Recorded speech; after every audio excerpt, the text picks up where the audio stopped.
Hi, this is Guy Wallace. I started in learning and development way back in 1979, and I semi-retired in 2023.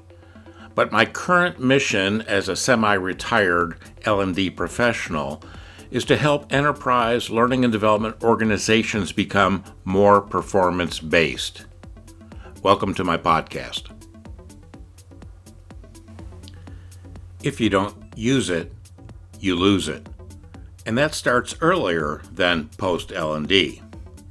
This episode is about the analysis data needed to construct authentic practice with feedback, which in my design methods I call an APPO, an application exercise.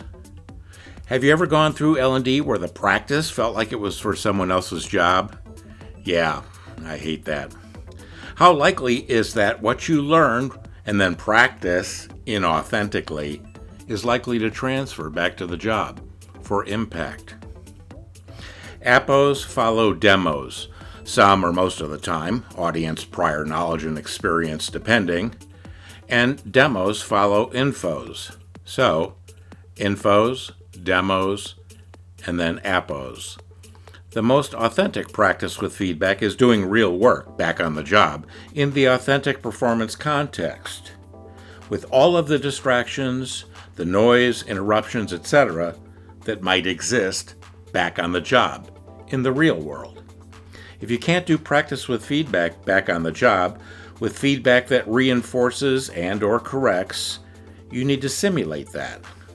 Now, the simulation doesn't have to be perfect, but it needs to be close enough that it really prepares the learner, who is a performer first and foremost, for going back on the job ready to perform to expectations to meet their stakeholder requirements, and that means performing, in the exercise, the chain of authentic enough tasks and producing authentic enough outputs, both tangible and intangible outputs, that mirror the authentic enough real-world work from back on the job.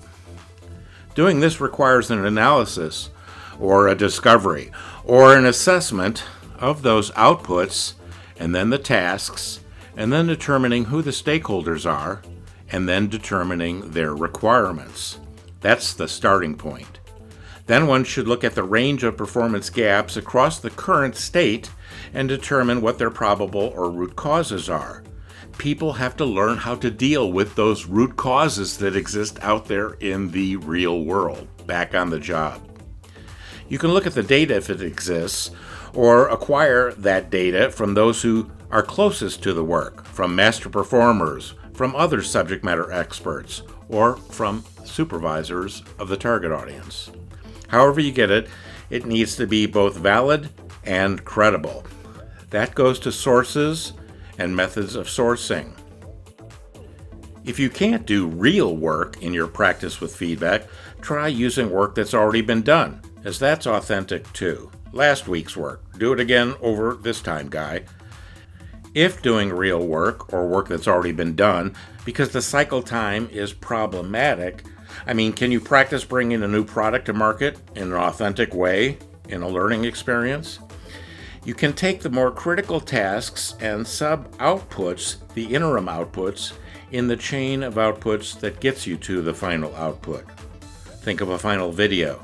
Before that came a video production plan, and before that came a graphics production effort, and before that came a video shoot, and before that came a talent selection effort, and before that came a location survey, and before that came a storyboard effort, and before that came a script, and before that came a treatment, and before that came a set of client and stakeholder interviews, and before that came an interview guide, and before that came a project plan. At least that was the process I learned in college, pursuing my radio, TV, film degree, and then used and refined in my first job out of college, where I went from being a program developer, working on the front end of that chain of performance links, producing scripts and storyboards, to the back end, where I took a script and storyboard from others and ran with that to produce a final video. We then made 200 copies on VHS tapes for distribution to our 183 lumber centers at Wicks Lumber back in the late 1970s and early 80s. Yeah, back in the day. Performance is often a chain of tasks and interim outputs. If you can't cover them all, you have several choices. Break it into chunks to deliver them all, or focus on just the most critical chunks, those that are most difficult to learn and or chunks with the highest risks and or rewards. Break the chain into logical whole tasks, meaning a set of tasks or steps that leads to one of those interim outputs, such as a project plan, an interview guide, the interview data, a script treatment, the script, a storyboard, a location survey, hired talent, video clips, final videos, and copies. And of course, that last output is old school, as nowadays you distribute the videos digitally via the internet and not via VHS tape packaged in some plastic case. Or again, just address the performance outputs and tasks with the highest risks and rewards. For those outputs and tasks that are the most difficult to learn and or the chunks with the highest risks or rewards, you want to ease the learners into them and then hone these new knowledge and skills in the task performance necessary to produce worthy outputs that meet the stakeholder requirements. Think of leading a new swimmer into the deep end of the pool, but starting in the shallow end. I think of APPOs, application exercises, in 4 levels.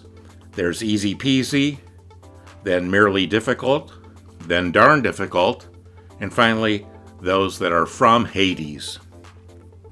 Easy peasy, performing tasks to produce outputs, which is as easy as 1, 2, 3, where you learn the basic process steps or tasks.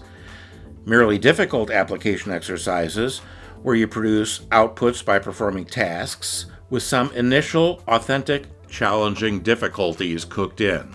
The easier monkey wrenches, if you will. Then the darn difficult application exercises, where you're performing tasks to produce outputs, have additional authentic, challenging difficulties. And from Hades, the O's application exercises, where you're performing tasks to produce outputs, include many authentic, extremely difficult challenges. That's what makes it real. The easy peasy APPOs are authentic in terms of the basic steps, but without any challenging difficulties. Let's say it's about sales call in a call center, but there's no noise in the background from all the other telemarketers or other interference. Or you're learning to fly an airplane in a simulator with only a quarter of the blinking lights and switches on the dash, which you must attend to. The merely difficult APPOs are authentic in terms of the basic steps, but without any really challenging difficulties, just the easier ones. Let's say it's about sales calls in a call center, but now there's noise in the background from all the other telemarketers. Or you're learning to fly an airplane in a simulator with now half of the blinking lights and switches on the dashboard for you to operate. The darn difficult APPOs are authentic in terms of the basic steps and with more and more challenging difficulties. Let's say it's about a sales call in the call center, but now there's not only just noise in the background from all the other telemarketers, but there's other interruptions, and maybe you're handling several calls at once. Or you are learning to fly an airplane in a simulator, and now all of the lights and switches are active, and you must operate them. The From Hades APPOs are authentic also in terms of the basic steps, and now the most challenging of difficulties are presented. Let's say it's about sales call in a call center, but now there's not only the noise in the background from all the other telemarketers and interruptions from others, your boss, your peers, and you're handling several calls at once, but now all of the people are hostile. All of them are asking tough, challenging questions of which the data is something you have to search for. And you're being timed. Or you're learning to fly the airplane in a simulator, and now with all of the blinking lights and switches on the dashboard, some of which are not working, it's in the middle of the night, in driving rain and hail, with the wings icing up. Yeah, from easy peasy to From Hades. If the performance context doesn't demand a memorized performance response, but allows for a reference performance response, then we do the work in the APPO using a performance guide, also known as a job aid or performance support. If the performance context allows a reference performance response most of the time, but not all of the time, because sometimes it demands a memorized performance response, then you need to prepare the learner, who is a performer first and foremost, for that worst case scenario. Your chain of APPOs might start with those learners using a performance guide and then switching over to performing without a performance guide and doing the performance from memory. I hope that this has been helpful. Remember, adopt what you can and adapt the rest. This has been about how I have approached practice with feedback, APPOs, in my context as an external L&D consultant.